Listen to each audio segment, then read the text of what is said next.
Hello मेरे प्यारे प्यारे बच्चों, I welcome you all in Aarzoo's academy of excellence. तो कैसे हैं आप सब लोग? I hope you all are doing well. तो प्यारे बच्चों, अभी हम लोग 6th क्लास की मैथमेटिक्स की लर्नर डायरी डिस्कस कर रहे हैं। अभी तक हम 4 चैप्टर्स डिस्कस कर चुके हैं। अभी उसी सीरीज़ में हम 5वां चैप्टर कर रहे हैं। अगर आपने नहीं देखा है तो आप पहले जा कर के वो भी देख सकते हैं। तो चैप्टर 5 जो है वो है हमारे पास प्राइम टाइम। अब इसको भी हम सेम वही फॉर्मेट चलाएंगे जो हम चलाते आए हैं कि what I have learned in this chapter. पहला पॉइंट ये लेंगे कि आपने इस चैप्टर में क्या क्या सीखा। इस चैप्टर में आपने जो है मेन जो फैक्टर्स के बारे में सीखा, मल्टीपल्स के बारे में सीखा, प्राइम नंबर्स के बारे में सीखा, कंपोजिट नंबर्स के बारे में सीखा। ठीक है, आपने समझा कि प्राइम नंबर वो नंबर्स होते हैं जिनकी एग्जैक्टली 2 फैक्टर्स होते हैं, डिस्टिंक्ट फैक्टर्स होते हैं, एक तो 1 और एक नंबर खुद। ठीक है, और कंपोजिट नंबर्स वो होते हैं जिनके 2 से ज़्यादा फैक्टर्स होते हैं। उसके बाद आपने सिस्टमेटिकली प्राइम नंबर्स को फाइंड करना सीखा, हिस्टोरिक मेथड्स जैसे कि सीव ऑफ इरेटोस्थेनिस मेथड से। फिर आपने प्राइम फैक्टराइजेशन के बारे में पढ़ा फैक्टर ट्री को यूज़ करके। ठीक है, उसके बाद आपने एक्सप्लोर किया को प्राइम नंबर्स का कॉन्सेप्ट भी, जहाँ विच आर जो क्या होते हैं को प्राइम नंबर्स, जो सिर्फ एक only 1 as a common factor share करते हैं। ठीक है, तो ये चीज़ें आपने पढ़ी इस चैप्टर में। अब उसके बाद सेकंड पॉइंट पे आप क्या लिखेंगे, what I found interesting in this chapter. जैसे हम पहले करते हैं कि इस चैप्टर में आपको क्या इंटरेस्टिंग लगा। अब इसके सब पॉइंट्स आ जाएंगे या इसके सब पार्ट्स कह लो आप, है ना। तो सबसे ज़्यादा इंटरेस्टिंग आपको क्या लगा? जो आपने क्लास में गेम खेली थी ना, इडली वड़ा पाव गेम, जिसमें आपने मल्टीपल्स और कॉमन मल्टीपल्स के बारे में पढ़ा था। ठीक है, आपने ये चीज़ देखी थी कि कैसे कॉमन मल्टीपल्स जो हैं वो नेचुरली अलाइन हो जाते हैं एक रिदम की तरह। जब बच्चे चिल्लाते हैं इडली वड़ा, जब नंबर जो हैं 3 और 5 दोनों से डिविजिबल हो रहे थे तो बच्चे चिल्ला रहे थे इडली वड़ा। ये आप लोगों ने अपनी क्लास में एक्सपेरिमेंट किया होगा या गेम खेला होगा, आपके टीचर ने खिलाया होगा आपको ये गेम। ठीक है, तो ये चीज़ आपको बहुत इंटरेस्टिंग लगी कि वाह, मैथ्स में भी तो कोई गेम आती है, इडली वड़ा पाव गेम, है ना। तो सेकेंड में आपको ये चीज़ बड़ी अच्छी लगी भाई कि आपने फैक्टर ट्री मेथड सीखा था ना, कि बहुत बड़ा सा कॉम्पोजिट नंबर होगा और उसको हम ब्रांचेस में तोड़ते जाएंगे अनटिल जब तक कि हमें प्राइम नंबर जो है वो ना मिल जाए। तो ये एक ऐसे मिस्ट्री पजल जैसा आप लोगों को लगा कि इसको सॉल्व करते जाओ जब तक नहीं मिल रहा है ना।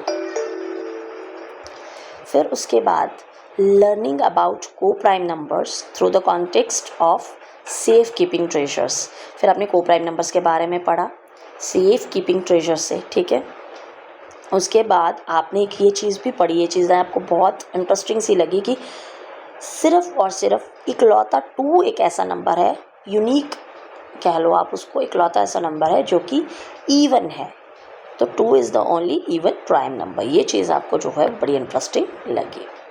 फिर उसके बाद थर्ड पॉइंट पे आ जाएंगे, what I found challenging in this chapter. Chapter में आपको क्या चैलेंजिंग लगा भाई? इसमें आपने क्या किया, जब आपको कोई को प्राइम नंबर्स दिए होते हैं ना, कोई बड़ा नंबर दिया हो, उन पेयर्स को जो आपको फाइंड आउट करना जो है वो कि वो को प्राइम है या नहीं है, ये करना थोड़ा सा चैलेंजिंग लगा, क्योंकि इसके लिए बहुत ज़्यादा फोकस की ज़रूरत है। अगर नंबर बड़ा होगा तो आपको वो केयरफुली देखना पड़ेगा और उसको वेरीफाई करना पड़ेगा कि भाई उनके बीच में कोई भी कॉमन फैक्टर ना आए एक को छोड़ के। ठीक है, तो ये चीज़ जो है वाकई में बड़ी चैलेंजिंग सी लगी आप लोग को। ठीक है, फिर उसके बाद कभी कभी आपने जो जंप साइज वर्ड प्रॉब्लम्स के लिए जो सॉल्व किए थे, फाइंड किए थे, वो treasure Hunt, like the treasure Hunt. ठीक है, जहाँ पे आपको कॉमन डिवाइज़र निकालना था 48 और 60 का, उसके लिए बहुत ज़्यादा दिमाग की ज़रूरत पड़ी थी। ठीक है, ये चीज़ें आपको जो हैं वो चैलेंजिंग लगी। अब प्राइम फैक्टराइजेशन के दौरान क्या होता है, जब बड़ा नंबर होता है, लॉन्ग डिवीजन चेन जब चलती है, तो अगर एक छोटा सा भी प्राइम फैक्टर आपसे मिस हो गया स्टार्टिंग में, तो आप इतना लंबा सॉल्व कर देंगे लेकिन लास्ट में वो गलत ही आएगा। ठीक है, तो फिर ये चीज़ जो है वो आपको चैलेंजिंग लगी।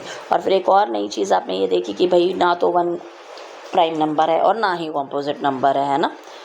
तो इसको अपने आप को अपने दिमाग में बैठाने के लिए, कुछ कॉन्सेप्चुअल एडजस्टमेंट के लिए जो है वो थोड़ा सा समय लगा, है ना। तो ये थोड़ा सा चैलेंजिंग लगा कि भाई क्या चक्कर है ये, है ना। तो ये सब चीज़ें आपको चैलेंजिंग लगी। उसके बाद 4th पॉइंट जैसे हम करते हैं, what I can do to make this chapter more interesting. इस चैप्टर को इंटरेस्टिंग बनाने के लिए आप क्या कर सकते हैं भाई, इस चैप्टर को और ज़्यादा एक्साइटिंग बनाने के लिए, और ज़्यादा इंटरेस्टिंग बनाने के लिए आप वाइब्रेंट और कलर कोडेड एक सीव ऑफ इरेटोस्थेनिस बना सकते हैं ग्रिड, एक बड़े से चार्ट पेपर के ऊपर, ठीक है, जिसमें नंबर 100 तक आप नंबर लिख लेंगे और जो प्राइम नंबर्स होंगे भाई उसको हाईलाइट कर देंगे कलर्स से बड़े सुंदर से, और अपनी क्लास में चिपका सकते हैं, है ना। फिर उसके बाद आप इडली वड़ा क्लैप गेम जो है अपने बहन भाइयों के साथ या अपने पेरेंट्स के साथ खेल सकते हैं। उसके बाद अपने घर पे आप लोग बड़े सुंदर सुंदर लड़कियों के पास बीड्स होते हैं, सब बालों में लगाती हैं जो लड़कियां, उनको ले सकते हैं। लड़कों के पास बिल्डिंग ब्लॉक्स भी होते हैं ना, बच्चों के पास सबके पास होते हैं बिल्डिंग ब्लॉक्स, तो वो लेकर के आप एक प्राइम फैक्टराइजेशन ट्री जो है उसको बना सकते हैं, ठीक है, डिफरेंट कलर्स के साथ। फिर आप जो है वो ऑनलाइन क्रिप्टोग्राफिक चैलेंजेस जो हैं वो एक्सप्लोर कर सकते हैं, या फिर छोटी छोटी स्टोरीज़ पढ़ सकते हैं, ठीक है, जो कि प्राइम नंबर से रिलेटेड हों और रियल वर्ड से भी रिलेटेड हों, ठीक है। अपने फ्रेंड्स के साथ मिलके आप prime number flash card set भी बना सकते हैं, और जब आपके पास फ्री टाइम हो तो उसको एज अ क्विज गेम भी खेल सकते हैं। तो इस तरह से आप इस चैप्टर को और ज़्यादा इंटरेस्टिंग बना सकते हैं। आई hope you all like my video. तो थैंक यू सो मच, मिलते हैं अपने अगले वीडियो में, तब तक के लिए बाय बाय।